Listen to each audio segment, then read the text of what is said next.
Episode 120. Yeah, welcome into the Bench is Clear podcast, where we cover the best rivalry in all of sports. I am Jess Gutierrez, and I represent the side of the San Francisco Giants, who started the week going 4-0, and then ended the week going 0-4. So that was tight. Yeah, that was really good. I'm Tyler Coe, representing the Los Angeles Dodgers, who went 4-2, just like I said they would. 2 series wins. What more could you ask for?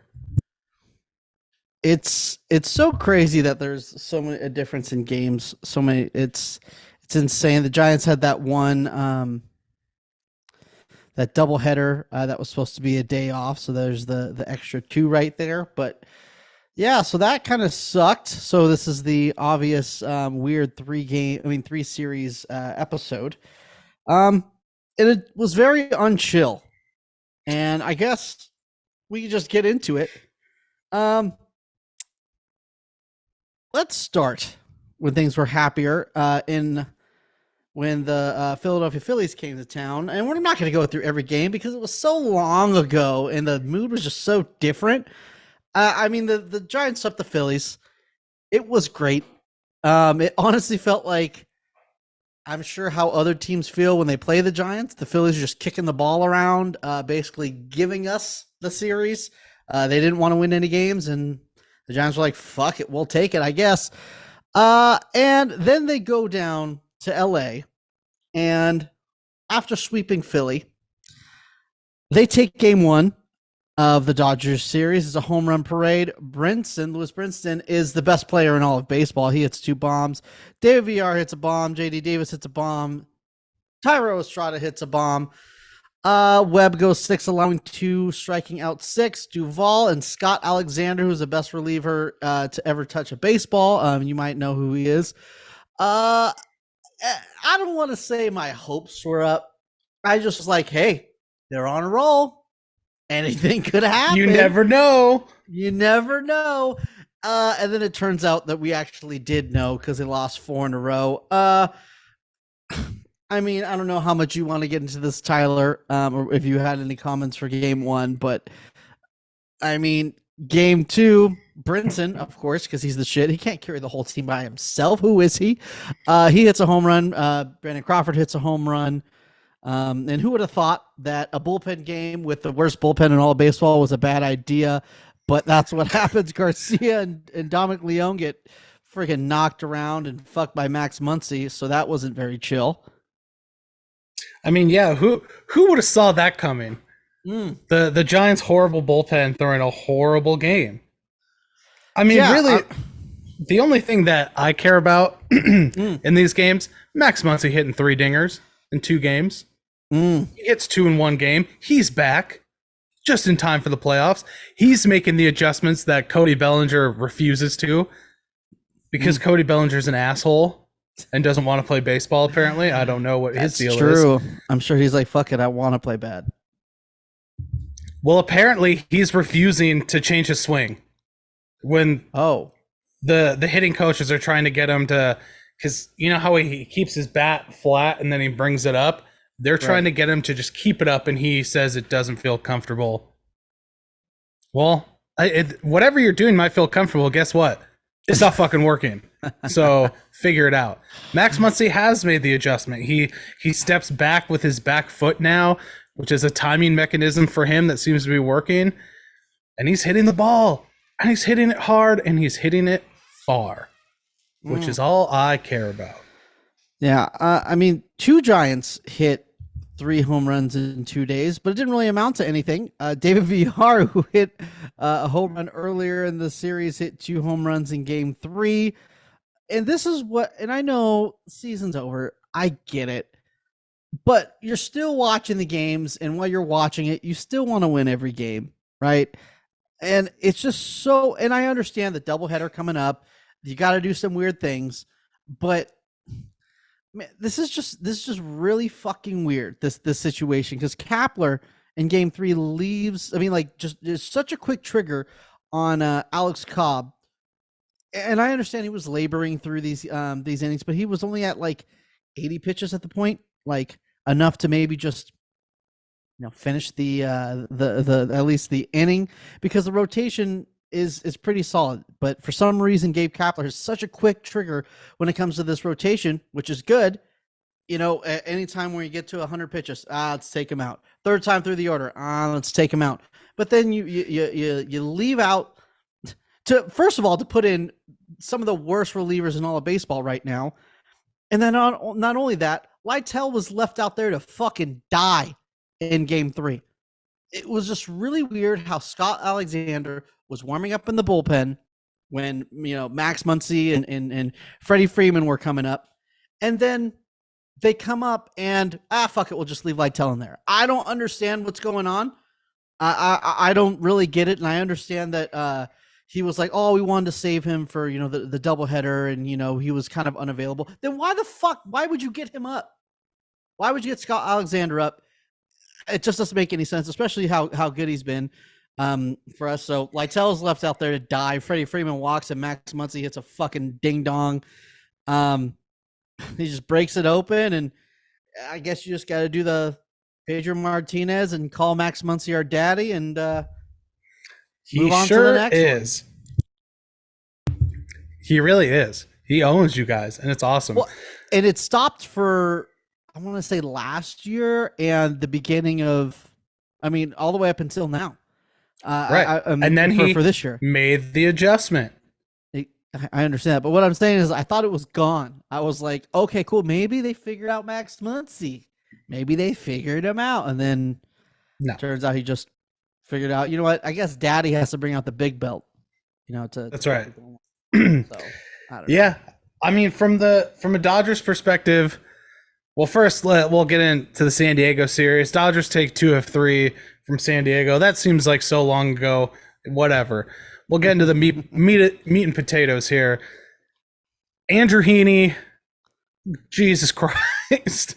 Dude, I know he has like an elite strikeout rate, but God, he's given up the home run again at an exceptional rate. Right. And he does against the Giants. I think they hit at least 3 off of him. 5. Huh? 5 home runs. Jesus Brinson hit 2, VR, Davis, and Estrada. Those were all against Heaney? That was all against. Well, actually, I don't know if they were all against Heaney. That's actually a good question. I can figure that out, but anywho, he gave up at least 3. Right. And he didn't look great.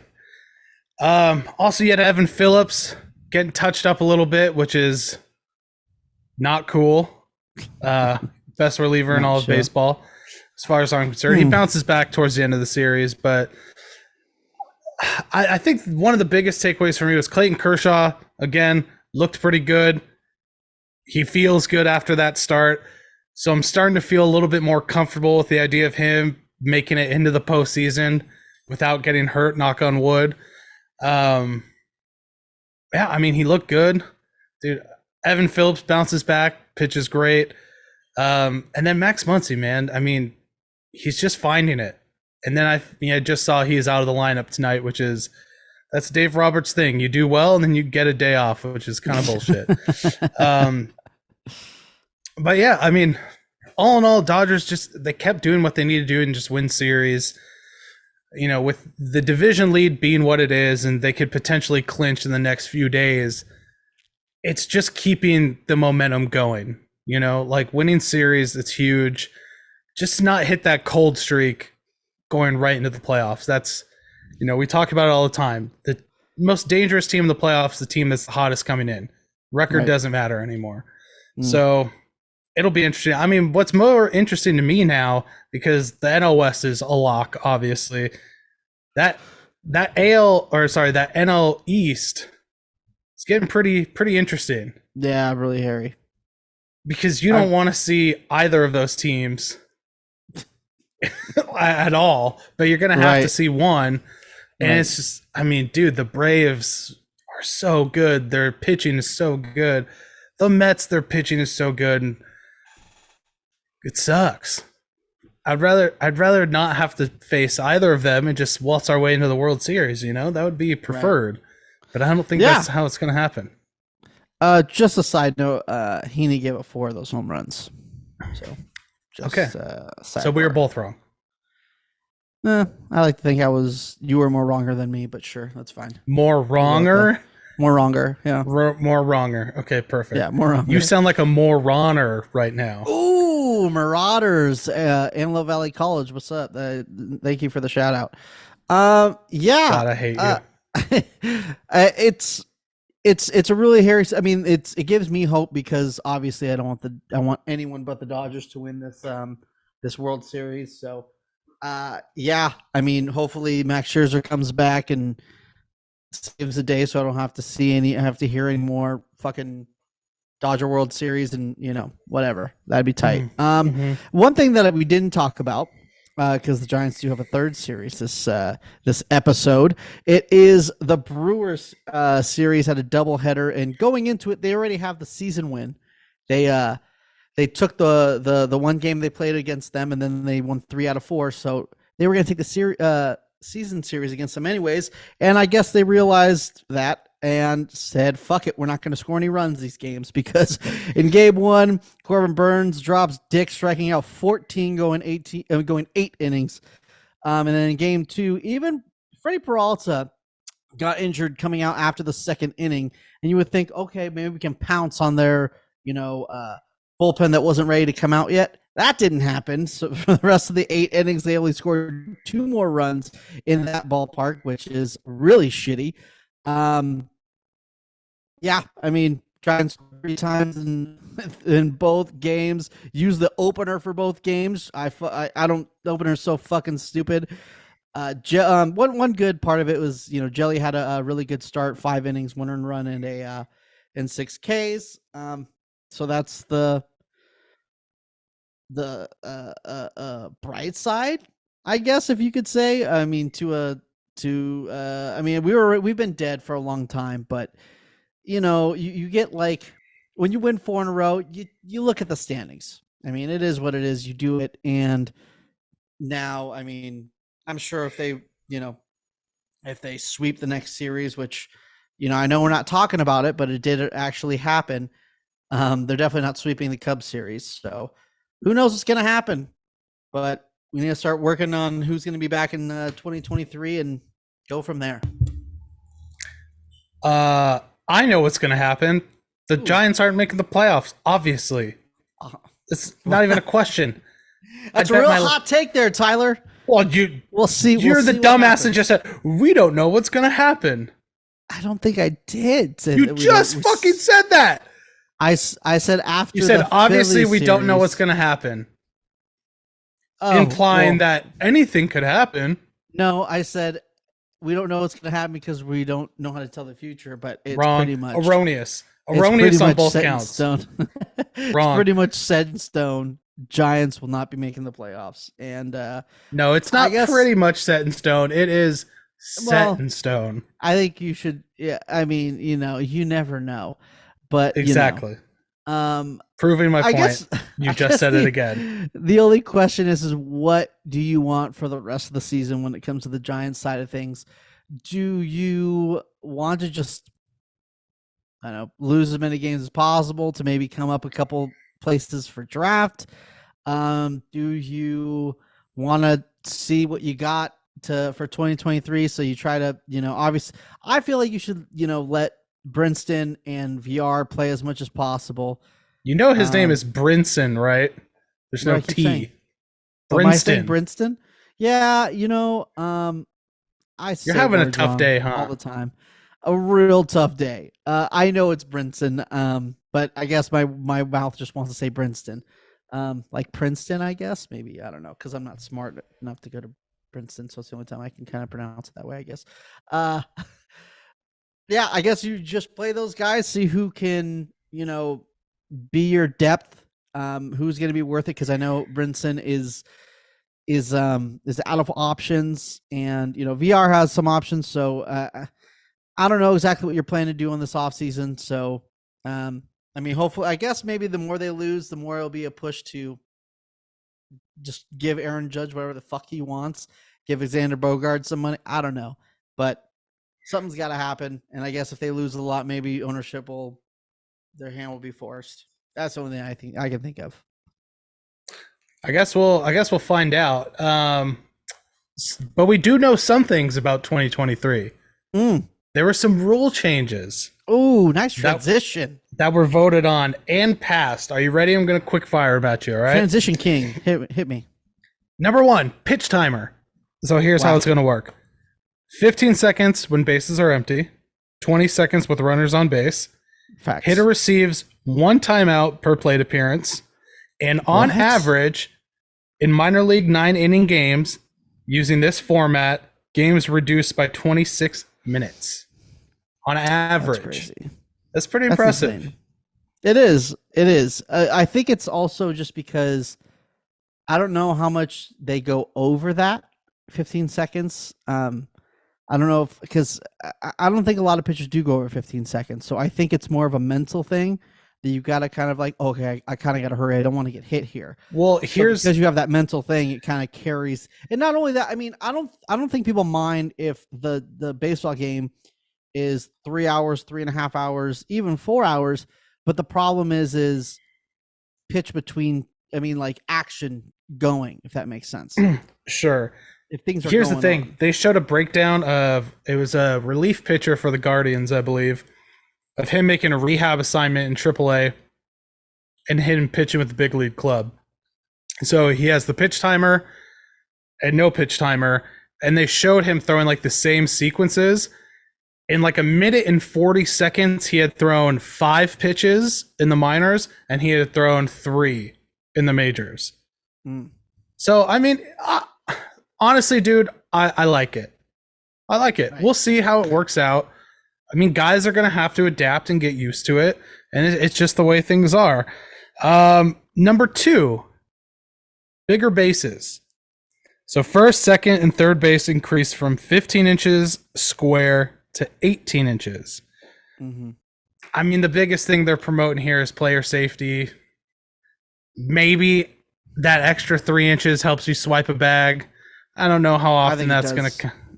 I don't know how much. Because I mean, because everything is like zoomed in. You know what I mean? Like, because you got to think too. Right, on replay, 3 inches on both. Yeah, you're on 3 inch. You're getting 3 inches on both sides too. Well, I guess you're leading off, so technically, no, you don't. So, never mind. Yeah, you're kind getting of. 3 inches. You are, and you have 3 inches on either. You know, it's going to make a big difference. And you know, they said for player safety, it's going to help, which obviously we're all for. So I hope it promotes more swiping bags.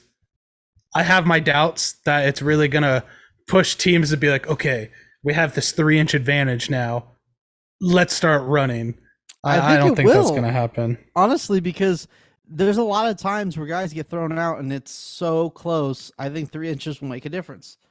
So I'm not saying it's not going to make a difference. I'm just saying I don't think it's going to make enough of a difference where now coaching staffs are really going to harp on, let's swipe some bags because we have this huge advantage. I just don't see it. But I'm all for it if that happens. Number 3, this is the biggie, shift restriction. So this is the stuff we all talked about in the CBA. We knew it was coming up for the vote. It's pretty much exactly the same as far as I know. 2 infielders must be positioned on either side of second base when pitch is released. So I'm assuming once that ball leaves the hand, you can start running over to whatever side you want. Right. I mean, I don't know if that's going to actually be the way they play it. I doubt it, but that's an option.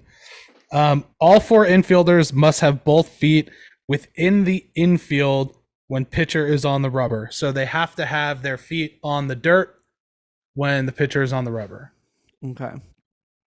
I'm not sure I'm a huge fan of banning the shifts. I don't know. I just feel like you should make an adjustment, but I don't know. I'm down to see where this goes. I mean, and honestly, I don't think it'll be that big of a change. I mean, yeah, you won't have the 3 infielders on the, on the right side for lefties, but you're going to have 2, and then you're going to have one guy who's like maybe a step to the left of second base.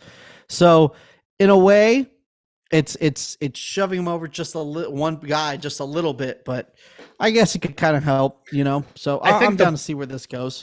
I think the biggest thing is because they're saying you have to have two on either side and you have to have your feet in the infield. It takes that second baseman who's 15 feet on the fucking grass taking that hit away. So I don't know. Are there going to be more balls put in play because of this? Probably. Is it going to make a huge difference? I'm not sure. But I'm also, what happens, like the Dodgers maybe it was 10 years ago now, I can't remember, when they had four guys, they brought in Andre Ethier to play like first base, and they had four guys on the right side of the plate for a shift in the bottom of the ninth inning. Right. Like, is that going to be banned too? I mean, I don't think so, because it's saying that you have to have at least two on each side, meaning, so technically what you could do is you take a guy from left field and put him all the way over there. But yeah, that's a good point. But then you're leaving that full left field open. But I mean, as we've seen before, the shift works in mysterious ways. I think one thing too is I think you'll get more singles, but that's kind of what baseball is going away from at the moment. So I don't know. I hope you get more singles and more action and stuff going on, but I don't know exactly how that's going to work out. Yeah, I really hope we see a resurgence of balls that go up the middle, like through a pitcher's leg becomes a hit. But if you have a lefty up, they're going to have a guy playing second, a guy playing first, and then the shortstop's going to be right on the other side of second base. Right. So, I mean, that's probably not going to fix that issue, but we'll see. I mean, the one thing that they didn't do that we're all expecting them to pass to was the pickoff attempts. That was not passed. That one's weird, though, because at the end of the day, I mean, I guess you would have to just be good at going back, because at the end of the day, if you get him to throw over enough, if you take a big enough lead and get him to throw over enough, you get a free base.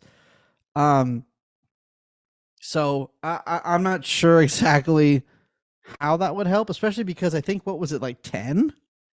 You're only I don't remember. It was like an ungodly amount, so it's like, well, no one throws that much anyways. Well, I thought it was 2 or 3. Oh, then that would be really stupid. But that's the other thing is, like, okay, once you throw 3 times, that's such a huge advantage to the runner. Right. Because he can just go. I mean, He knows you have to go home. I'm really glad they didn't pass that one. Out of all the ones that I thought were stupid, that was the stupidest. Right. Yeah, I mean, all these rules, I don't think there's any negatives on any of these rules, except for, I feel like this is the first rule change that's been negative against pitchers. Like, all these rule changes have always been, on pitcher sides, that when it comes to, standing in the box and stuff like that, like you can't get out the box, you have to stay in, and everything was, it seemed like it was on the hitter, and now I feel like this is the first time where things are against the pitcher. So unless I'm missing something, but yeah, I mean, I feel like they tried for so long to course correct after the steroids, or they're like, let's give pitchers an advantage, and now they have, it's just too much, and now they're trying to course correct again. So hopefully, we find the comfortable medium. I'm just, one thing I am going to plant my feet in the ground and say that I will fucking hate if they do it, is going to be if they move the mound 6 inches back. It was 6 inches, right? I think it was, yeah. Fuck that. That's ridiculous. So I'm gonna put that in right now. Yeah. Well, I mean, we'll see. Again, I'm just curious to see how it all shakes out. Hopefully in spring training they get a lot of the bugs out and kind of figure out how they're going to play it. But I know you don't, but us Dodger fans have bigger fish to fry right now. We have more important things moving forward. More important things than even this coming week, where the Dodgers have, which a couple round you're going to choke on in the playoffs. Is that good one? Good Thank one. You. I appreciate how about that. the Dodgers murdering the Padres this coming weekend? Oh, and sweeping them. Oh, and then clinching in Arizona and hopping in the swimming pool again. How about that? My gosh, that's what we're talking about. and then having like 3 weeks to just coast and figure it out, get hot going into playoffs. That's what we got coming up, bro. I mean, it's going to be great. Just the three with the Padres? No. So Dodgers got 3 with the Padres this weekend. Right now, as we're filming, the game is about to start, and they just officially declared it a rain delay. So that's interesting. There's a hurricane coming up from Mexico, and us on the West Coast are about to get blasted with rain. San Diego's already getting it. So there is a rain delay. I've heard there's talk of maybe this game might not even happen because it is just dumping in San Diego. So we'll see. Maybe it ends up becoming a doubleheader tomorrow. But I'm thinking the Dodgers take 2 out of 3. They don't have to face Yu Darvish, which I'm very happy about. They get to face Mike cheats on his wife Clevenger tonight. Oh. So I think that benefits the Dodgers. Yeah, so you got 3 in San Diego, and then we're headed to Arizona for what I believe is 3. Let me check. Yeah, 3. Before then we head to San Francisco, but that's next week. So I'm saying the Dodgers. I'm going to go same thing. Dodgers win both series. They take 2 of 3 from the Padres, and they take 2 of 3 from the D-backs. I guess Tyler's ready to move on to next week, but I forgot to announce my newest segment. We're not in the Giants side. There's no longer a stud and dud, because who fucking cares at this moment? I think for us, it's going to be who's going to stay and who's going to go. That made sense, right? We need to figure out what's going on for 2023. And let's talk about who needs to go, right? At first, honestly, the way Dominic Leone's season has been going, these past couple months, I would say him, but he just went on the IL with a elbow inflammation, so that might explain some things. And I don't know if it's going to be a Tommy John type situation. Something's going on. It doesn't make sense where he's just not finding it. So I'm going to leave off of him because hopefully, he's going to get off from being injured, come back and just be the shit like he was last year. So I'm going to give it to Zach Littell. I don't understand. I just don't see what they see in this guy. This last week, he had a 13.50 ERA. Not very good. And he's up and down from AAA when they need an arm, but it's just embarrassing. So one guy they need to keep. I wanted to give it to Luis Brinson, but I'm not going to do it because David VR is just a madman. Last 7 days, last week, he hit 3 home runs, batting .333 and an OPS of 1.153. I think this guy needs to get a lot of playing time, and we'll see what's going on, especially when we don't know what's going on with Evan Longoria. We don't know if Omar Flores is going to come back. And not only that, he has options. It'll be nice if both of those guys come back, that you have some depth.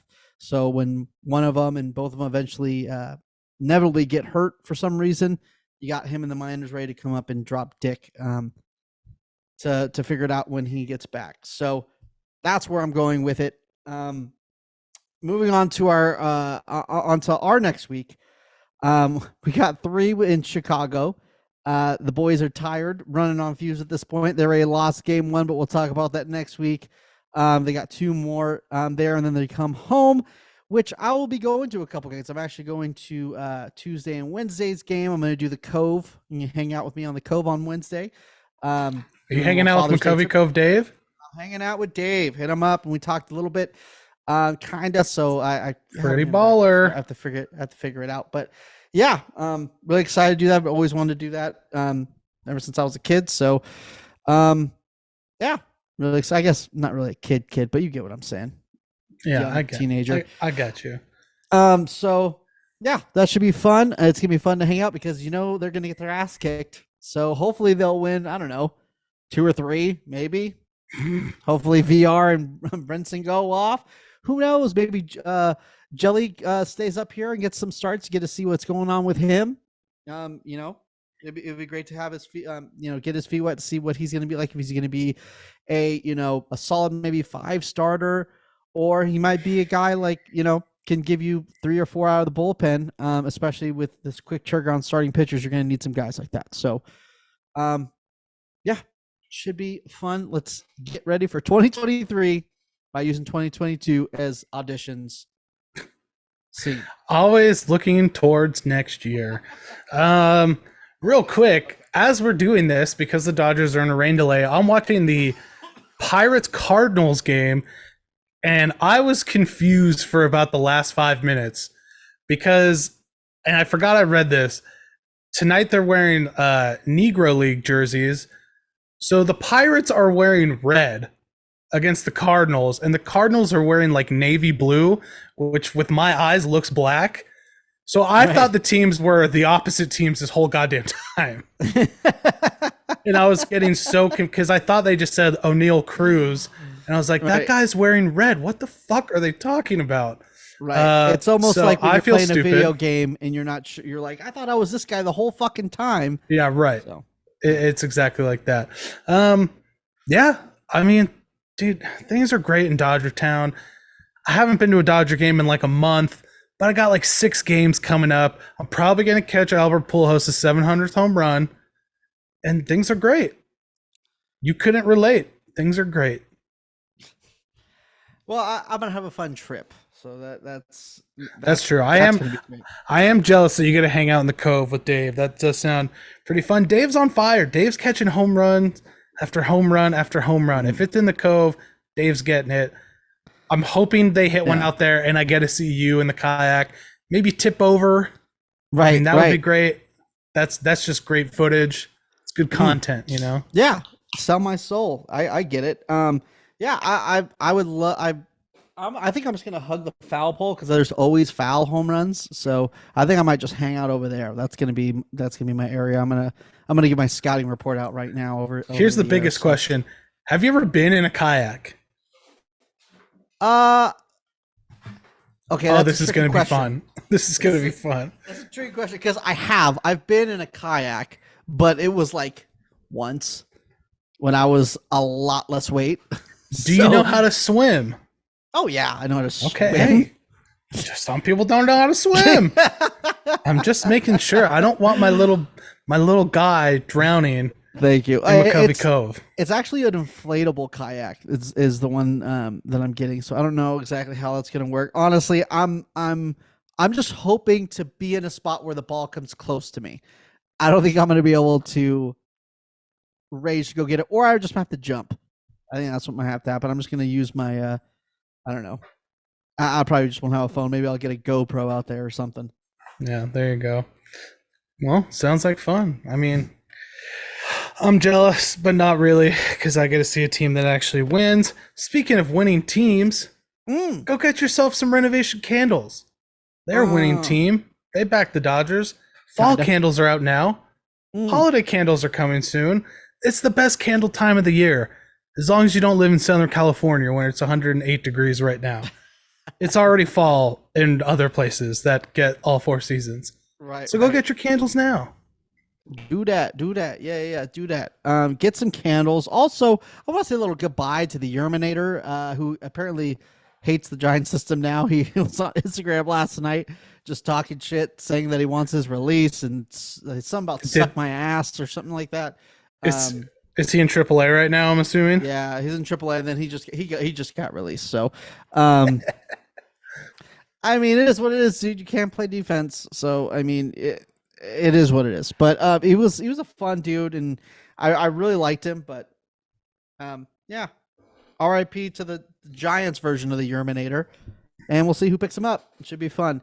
Thank you so much for listening to this episode. Make sure to subscribe to us on your favorite podcasting platform as well as YouTube.